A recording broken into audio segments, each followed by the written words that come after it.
Hey guys, this is Lee with So Raven Farms. Today we're talking about, can you homestead on 5 acres? And to put it very simply, very quickly in the podcast in 30 seconds or less, yes, you can homestead on 5 acres. You can homestead on an acre. You can homestead anywhere. Homesteading is just this idea, this spirit of self-sufficiency, self-reliance, wanting to do things your way. It's not about how many acres you have. It's not about how many animals you have or anything like that. It is simply taking control of your life, right? Of saying, you know what, I'm not happy with this, whatever this is. For some people, that's going to look like, huge gardens. For other people, that's going to look like raising their own meat. And for even others still, it's going to look like not relying on the grocery store, right? Every single homestead is going to be different. So to answer the question, can you homestead on 5 acres? Yes. Yes, you can.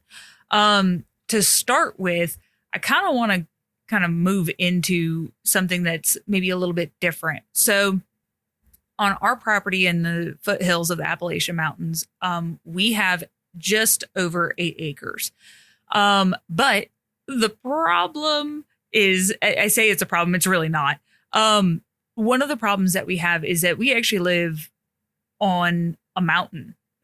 So it's not a mountain like what you were probably thinking of, where, you have these sheer cliffs and, you're hiking uphill and all that stuff. It's not like that. Not all mountains are like that. Sometimes it's a sheer cliff on the side of your property. And then other times it's, this gentle slope that goes up that you can't put a building on that, right? Like we have one area in our goat pens that we cannot do anything with it, like nothing. The only thing that we can do with that is put animals on it.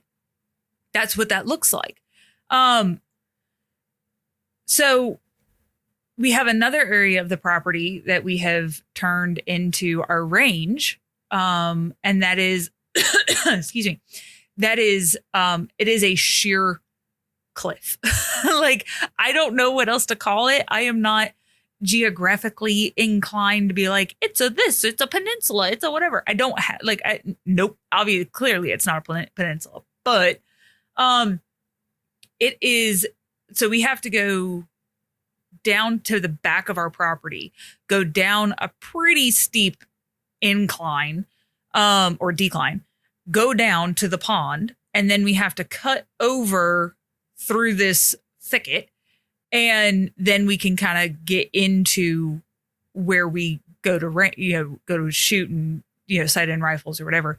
And it is literally a built-in berm. This thing is probably easily 25, 30 feet tall, and it is sheer. Like the goats couldn't get up of it, so there's trees on it. There's, things that are growing out of it, but really nobody. Well, the goats could probably get up there, but it's pretty much a cliff. And so when I tell you that we have 3 or 8 acres, we don't actually have 8 usable flat acres. Okay. We have a 2-acre pond. Well, I think it's about a 3-acre pond. I have no idea. It's a huge pond. And then when we get a lot of rain, it turns into another probably acre of marsh that is practically unusable. And then we have this huge cliff. And then we have, and that cliff, so that area is probably about, 200 feet long. And then it starts sloping. It's a little bit more gentle so that the goats can get down it. The dogs can get down it. We can't get down it, but if you have 4 legs, you can probably make that work. And what we do is we'll sometimes, especially like in the summer with with our bucks, we will put pins in that. So we take cattle panels and we stake them into the ground as best as we can, because it is on a mountain and there's not a lot of topsoil there. We try to get it, try to get posts dug down in there, and then we'll put the boys out there and they'll nom on that for however long. and, we'll move them around as best as we can. Again, it's a pretty steep incline. And if it's been raining, good friggin' luck. You're going to slide down the whole thing. But we have probably 5 acres of actual usable homesteading space. And one of the things that I have found so we bought the property in 21. Yeah, 21. And so we haven't been homesteading for very long. And one of the things that I tell people all the time is like, listen, we've not been homesteading for very long, but I have been, but I'm a learner, right? While we said, okay, we're going to buy acreage. We're going to homestead. This is what we're going to do. We decided then that while we were waiting to, get the credit where it needed to be, because when you buy a lot of land, you have to have really good credit. And it was in that time frame where good luck buying a house. So we had to have everything dialed in. And what's so amazing, and, I don't talk about religion a lot because I am not Christian. But I do believe in fate. I do believe in powers that are bigger than us. And it's very interesting that this property came on the market about a week. I don't even know if it was that long, about a week prior to us getting our pre-approval and getting everything. Like, we were finally ready. No joke, 9 a.m., April 1st. We got our pre-approval. Everything was ready to go. We went looking for houses. We saw 5 or 6 properties that day on April 1st. My sister-in-law is a realtor, and she took us to a whole bunch of properties. And like I said, it was like 5 or 6. We found a lot that we really, really, really liked. But when we drove onto this property, Jared and I both looked at each other and said, this is it. Didn't see the whole property, didn't see the inside of the house, did nothing. We literally drove up into the driveway and said, this is it. This is where we're going to go. And it's absolutely fascinating because we got our pre-approval on April 1st, saw a whole bunch of properties. This is the last property that we looked at. I looked at my sister-in-law and said, put an offer in. And she said, are you sure you don't want to look around? I said, nope, this is it. Now, I am I am not an indecisive person, but I struggle making some, certain decisions. Like, if someone asked me, like, what's your favorite food? I'd be like, I don't have one. What's your favorite book? There are too many to count because it really depends on my mood. It depends on what you're talking about when it comes to my favorite food. Well, are you talking about favorite Mexican dish? Are you talking about favorite Italian dish, Americana dish? Like, what are we talking about here? Because there are a lot to choose from, and I can't choose just one. But when I make a decision, that is it.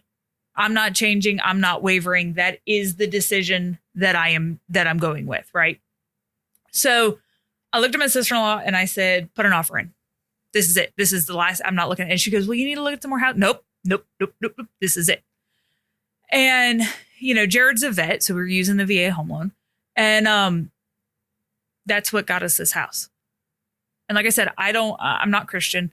I don't believe in God. I don't believe in that lexicon of beliefs, right? But I do believe in fate. And within, we put in an offer on Sunday, and that by the next week, we put it in on the 1st. And I think it was like 5 days later, we got the acceptance that we were getting this house. And it was because of Jared's VA. They knew that he was a veteran. And I will tell you, like, we still talk to the previous owners, and it has been absolutely life-changing. I absolutely believe that when you find your property, it doesn't matter the acreage. I firmly believe that where you end up, where, even if it's only for a season, right? If it's only for a couple of years, if it's only whatever, you are meant to be there. There's my bestie, Amber, she's going through some hard stuff right now with her. She just suddenly and recently had to put her dog down. And she said, she was watching a TikTok and it said something along the lines, and I'm paraphrasing because I didn't see this TikTok, that your old dog sends you your new dog. And I firmly believe that. I absolutely believe that. Because Fenrir, my crazy puppy, was sent to me by Shiloh. Because I was missing Shiloh like crazy, and Fenrir just popped up in my newsfeed on Facebook, and I was like, there it is. We're going to get him. But anyways, when it comes to your property, obviously your old house is not sending you to your new house, right? But I do believe that you are put into a property for a season, for life, whatever it may be, for a reason. And don't get all upset if you can't afford, 5 acres in the country. It's okay. One of my favorite YouTubers says all the time, like, turn your waiting room into a classroom. That's what you do. When you are not where you want to be, you start researching and planning and learning and doing all of those things until you can get to where you want to be. And that is why, even if you have 5 acres, but you want a cattle farm, right? Start learning how to do this stuff now on 5 acres. Get a whole bunch of goats.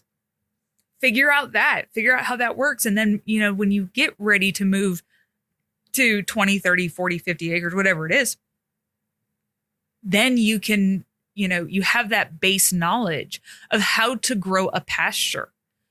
Think about it. If you could grow a pasture and never have to buy hay, that's half the battle of owning animals, especially in the winter, winter into spring. That's half the battle, is how to feed them. The other half of the battle is how to keep them alive, and that part of that goes in with feed. And so if you can learn to be where you're at and start looking at best practices on how to homestead in, a 1/4 acre plot in the city, if you can master that, when you move into, in the next season of your life, you move into this bigger property, well, you're already ahead of the game because you figured out how, it's that mindset of, if I can figure this out, I can figure out anything. If you can figure out how to feed your family on a 1/4 acre plot in the city, imagine what you can do when you have 5 acres or a whole acre. Don't limit yourself simply because I quote only have. You have a lot. If you are able-bodied and you have a brain, you can do a lot of stuff.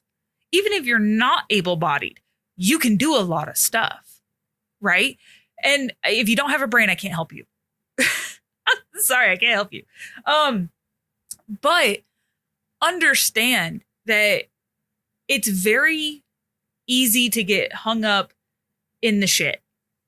It's very easy to, well, I don't have this, I don't have that, I don't, whatever.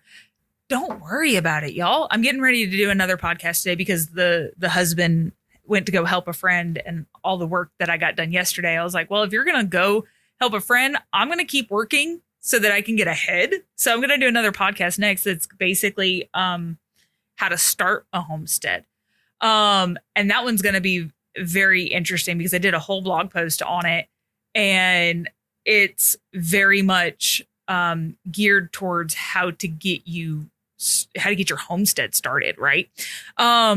But for today, in this particular podcast, some of the things that I really want to kind of press and have you kind of lean into is this understanding that you don't have to have the huge farm, right? You don't have to have tons and tons and tons of acres.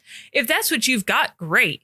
If that is what you have the ability to purchase, great, right? But don't think that that's what you have to have, right? Again, if you can master, say, let's just give an example, right? So when we were living in Gainesville, right before we bought this property, we had, I want to say it was like 1.5 acres is what we had. But where we lived at in Gainesville, which is also the foothills of the Appalachian Mountains, but it's further into the city, right? So it's not quite as bad, but there are a ton of hills. And when I say hills, like our driveway, it snowed. And thank God it was Christmas, I want to say, or it's Christmas Eve night or something like that. And the boys were spending the night at my aunt's house or my mom's house. I don't remember who, but they were not with us. And I was in my truck, and our driveway, because of how the roads were in our neighborhood, you had to back into the driveway. Like, because if you backed out of the driveway, you were going to get hit by somebody, because people went speeding up and down the hills. And it's where we lived at was at the bottom of a blind hill. So people would come up over the hill and bam, right into you. So like, it was really dangerous. So you had to back up. You had to back up the driveway. And Jared and I don't know how it is for other people, but like, I know specifically in public safety, we back in everywhere. We do not ever just pull forward. You got to have a way out. And so with that, I was trying to back up the driveway, this steep driveway in the snow and ice in my truck, and the truck just started sliding. And I was like, I guess we're parking at the bottom of the driveway. Like, there's nothing else I can do. And that was just our property. Like, that's just where we lived at. And so in that vein, we didn't have a lot of flat surface to garden. Like, we just didn't. So I had to build raised beds. And it was a very small area because, again, we didn't have a lot of property. I was not sinking a lot of money into a rental. So we just did a very small, I think it was like 6 raised beds that I just, threw together, and I just grew like zucchini and stuff because it was easy. But I knew that I wanted to have a garden because it makes me happy. Like, plants make me happy. I saw plants the other day. I saw, basil and oregano and thyme and mint and all that stuff they had the little herb bundles at the store. And I was like, those are in soil. Plant time. So I picked them up. Like, why not? They were $2 each. Yeah, I'm going to pick them up. But that being said, you take what you can learn when you can learn it, so that when you turn around and get to the next season of your life, you can have this bigger property and you understand how to use that property better. Right. And so again, let's just say that property, we had probably an eighth of an acre of usable space. And, I put in my gardens and I started watching YouTube videos because I knew the next property that we were going to was going to have acreage. I didn't know how much acreage. I didn't know what the layout was going to be, but I knew we were going to be moving to acreage. And so I started, how to garden large scale, I know how to preserve food. I know how to can, I know how to freeze, dehydrate, and so on. I know how to do that, but I don't know how to do that from a garden's perspective, because my gardens have almost always exclusively been fresh eating, because we very rarely have we ever lived anywhere long enough to put in a garden and harvest and have that and that garden be big enough to harvest. This is the first place. Well, technically the Gainesville house was the first place that we had more than an acre. So living in that space in Gainesville, we started consuming a ton of content about how to do things. So when we moved to this property, this 8 acres, we already had an idea of what to do. Now, we don't have any working experience other than a little bit of garden, fresh eating in the garden. But I knew from my previous gardening experiences what works best for me, which was further put to the test when I tried to do a row garden and freaking hated it. I've always had raised bed gardens. I've always loved raised bed gardens. And this was the first year, I think it was 22, was the first year that I ever did an in-ground garden, and I freaking hated it. So putting in an in-ground garden was a terrible idea. But I so desperately wanted a garden. So that's what I did. And we learned a very valuable lesson. Mom does not like row gardens. Clearly, because I've never I can't say never. I've had a couple of row gardens that I absolutely despised. Don't get me wrong. I love gardening and I love plants. So it's a sliding scale of despising. I hate gardening in the ground. And I couldn't tell you why. It's not because of any specific scientific thing. I can't sit there and point to something and say that's why. It's just I don't hang out in the garden as often if it's an in-ground garden. But as soon as you put that stuff in raised beds, man, I'm out there. I don't know what it is. It's a preference. I couldn't tell you. Poor Jared's like, why do we have to have raised beds? And I'm like, do you want me in the garden? Because if you want me in the garden, they have to be raised beds. And this poor man, he doesn't get it, and that's okay. So anyways, depending on where you're at in your life will really depend on whether or not 5 acres is enough for you. If you're currently on 5 acres and you're like, this isn't enough. Okay. It depends on the property, right? If you have 5 acres and it's all massive hills or a swamp, that may not be enough, right? And that's okay, right? It's the season of your life and you have to kind of figure out whether or not that 5 acres is enough for you. Another thing that I kind of wanted to bring in, and I touched on it a little bit before, is if you are in the season of your life where you need that change, really look at what you have and decide what you want to change and why you want to change it before you just say, I need more land. Okay, cool. Well, before you say I need more land, ask why you want more land. And sometimes it doesn't matter, right? Again, it kind of goes down to the row garden versus the garden, the raised beds. It doesn't matter why I don't like row gardens. It doesn't matter. I cannot sit there and point to something and say, that's the reason why. I just don't like them. I prefer raised bed gardens. So if you just come back and say, you know what, I just want 10 acres. I have 5 acres and I want more. Okay, that's totally fine. But again, kind of be able to understand that that's what it is. You just want it, and that's fine. You can want it. But if you're saying I need more space because of XYZ, kind of figure out, do you really need that space? Do you want that space? Can you repurpose something for, so say like right now we've got 3 pens set up for the goats, and each one of them is basically a roll of fencing. That's how big the pen is. Each one of those pens is about a roll of fence. And I realized pretty quickly that we don't really need that.